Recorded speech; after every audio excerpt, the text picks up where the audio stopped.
Thank you for joining us. We're here today at the Slocomb Public Library, and we have Miss Sherri Carroll here with us, and the Slocomb Public Library is very near and dear to her heart.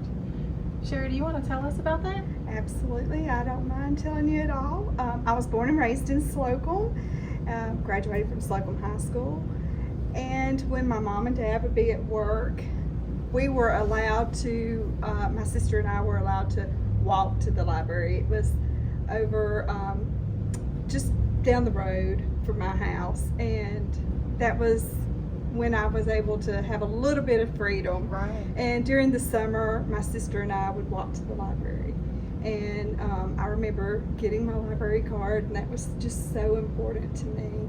And reading the books, you know, my sister and I and our friend across the street, we would see who could read the most books during the summer, so it was always a challenge. So, you know, that was so important to us, and just getting lost in the books and remembering the characters, and you know, Mark Twain and Huck Finn, Nancy Drew, Yes. and the Hardy Boys. You know, I grew up reading those mysteries and the thrillers, and you know, sneaking a love story every now and then, and you know, sneaking a book that my mom didn't approve of, and I just loved to read. I remember her reading the Harlequin romance books. Sure. And when she got the Jeffrey McDonald murder book, you know, about when he murdered his wife, that was my first true crime book. Okay. So the library just meant so much to me, and so it was an honor to come back, even though I still live here. But when it got remodeled and I was writing a book, to be asked to have my book here, it was very important to me, and I feel like it's such an important staple in all communities for kids to be able to come to a library to fill a book, read a book, because that, to me, social media and technology has just taken the forefront. Right. We need to stimulate with books and words and their imagination. And community. It's a great Exactly. place to build community. It is. Well, speaking of your books and your authorship, Sherri has brought with her today her current 3 published books. Do you want to show us those and maybe talk a little bit about them? Absolutely. My very first one was True Blue, and True Blue was one that I had worked on during COVID, kind of put it to the side because I had a little bit of writer's block and went back to work after COVID. So it is a romantic thriller. It's the first in a series of books, and it's called the Blue series. But True Blue deals with an interracial relationship with some suspense. Okay. Sky is the heroine of the book, and her middle name is Blue, B-L-E-U, and she is a police officer going through a divorce, and she moves to Miami. She falls in love with someone who is an ex-felon. Oh, wow. So there's a little bit of controversy there. So, and she gets into somebody kind of stalking her, and the felon turns out he's trying to become the hero. And so she's dealing with that and the interracial relationship as a small town girl from Alabama. Sure. So that's the first in the series of the Blue series. And the second book I am currently working on in the series is called Rico's Revenge. Awesome. And the second book I published is called Dead Creek. Now, I wrote this one when I was about 20. Okay. And I just didn't think it was very good, so I didn't publish it. It's a short story. It was about, I guess it's about 100 pages, and I let a couple friends read it. They told me to publish it, so I sent it to be edited. and still held on to it, and had somebody design the cover. So actually this one was released before this one, but it's the first one that I sent in. This one is about some teenagers who live next to a creek, and they come across a couple of bodies. Okay. And one of them's dad is a police officer, a sheriff in the town, and it turns out that they're trying to figure out who is killing the people. Okay. So it's a psychological thriller. Nice. Not too gory, but there is some language in it. So I say 17, 18 to read that book. It's not, I wouldn't say, early teen for that one. And this one is I published this one basically for ebook. It's called Premonition. It's a psychological thriller with a hint of romance. Okay. I've already had several come back and say, no ma'am, you've got to expand on this one. We want more. We want more of this one. Gabrielle is having premonition. She can see things, and she went to school with the detective. They were school buddies, and he always made fun of her because she could see things. She was clairvoyant, and he actually made fun of her. And she goes to him and tells him that she is seeing visions of dead women, and he tells her he doesn't want to hear anything about it. And there's hints of romance in the book. Okay, very nice. So these are my stories. Awesome. Now, when you first started telling us about these books, you let us know that you were working on the sequel to True Blue. Can you remind me of the name of that one? Rico's Revenge. Okay. And Sherri and I had talked off camera a little bit, and so I know that she had a little touch, just a hint of writer's block, right, Sherri? Yeah. And so we also have a little visitor with us today. This is an awesome piece of tech. It is what did we decide we were going to call it, Sherri? A smart typewriter. A smart typewriter, that's right. And do you mind sharing with us, what this is, how it works, and why it's so neat? This is by Freewrite. Freewrite is a company that specializes in smart typewriters, which is like the new wave of word processors. Okay. This particular one I had eyed for several months. This is the Hemingway. After one of my favorite artists, Ernest Hemingway. And as you can tell, it's already actually on. It's in resting mode. And when it's in resting mode, you can see that it has Ernest Hemingway's picture on it. And it has Ernest Hemingway's signature down here.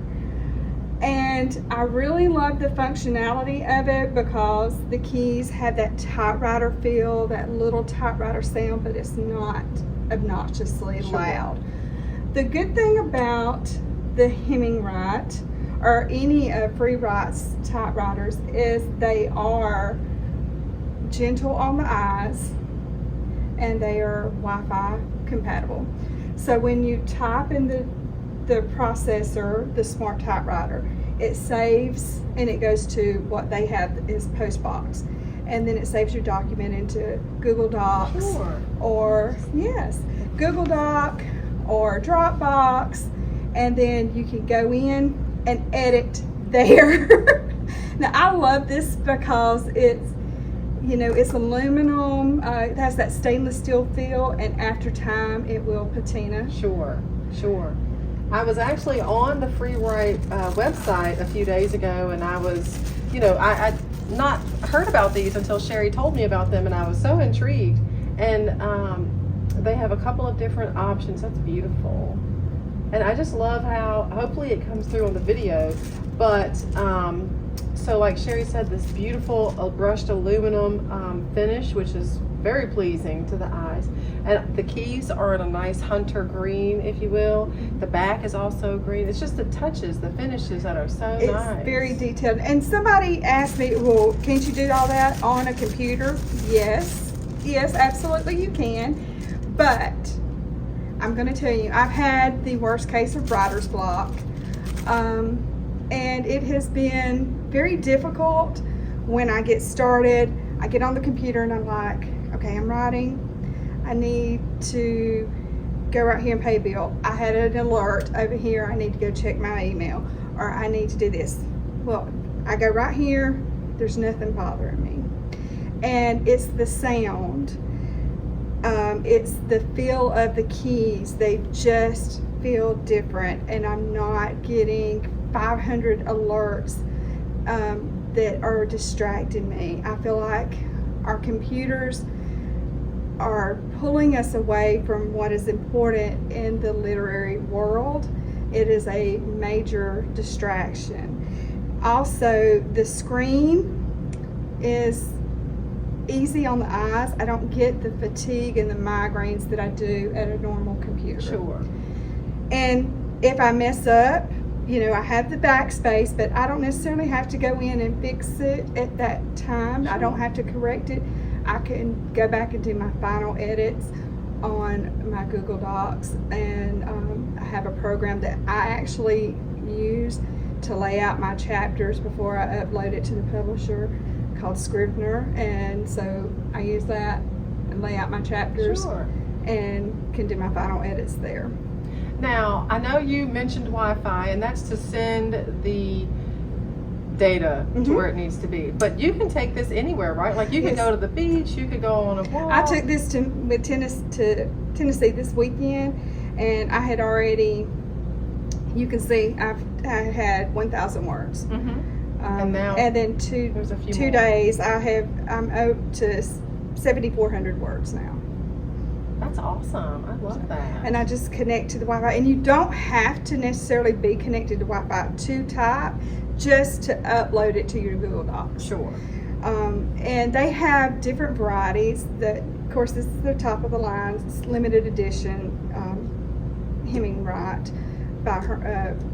It matches Ernest Hemingway's typewriter. And I was a huge Ernest Hemingway fan. His story always fascinated me, being a journalist and then going off to World War I as a medic and getting injured, and then coming back, going to work with the Toronto Journal, and then writing For Whom the Bell Tolls and stuff like that. His story just fascinated me. Losing his wife, lost many of his scripts in a briefcase, left them sitting somewhere. I don't know who got them, but can you imagine having those scripts and not knowing, those manuscripts, and not knowing that was Ernest Hemingway's scripts? But this was his typewriter that he always took with him. And I know that no, it's not his, but that feel, it's just something special. But they have a small one, and in October they're coming out with some really funky colors. They have the mint and the lemon. I'm sure you saw that on the website. That's it. They're really cool. So they have different discounts. Of course, the Hemingway comes in this case, but they have cases for the others. I'm going to have this on Miss Tammy's website for the library. Anybody that wants to look at the Freewrite, you can get 10% off if you use the Freewrite code that I'm going to share with her, SM43WPA25. And again, it'll be in her link. We'll link it. We'll link it. And I have it on all of my social media links as well. It will not apply to the Hemingway, but they have different models. They have lots of options. And it is a great tool to prevent distraction in your writing. If you're doing research papers, if you want to be an author, I highly recommend getting away from the distractions of Facebook and the news alerts and the emails on the computer. Get back to basics. Yes, and you're right. I definitely agree. Like anytime I sit down at the computer, I mean, I'm bombarded with alerts, pings, notifications, and we just have grown accustomed to it, and you don't even think about it. You don't think about it. And the screen is notorious for eye fatigue. You're right. It is a major distraction, and I am so tired when I sit in front of that computer. And I have felt so much better since I've had this tool and used it for my writing. I don't have the headaches, I don't have the eye fatigue and the strain, and I have been more focused on my writing. Well, that is so fantastic.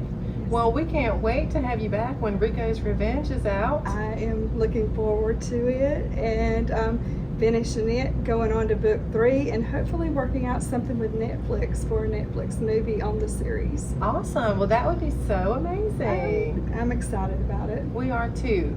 Well, thank you for joining us today. Thank you. I appreciate you having me.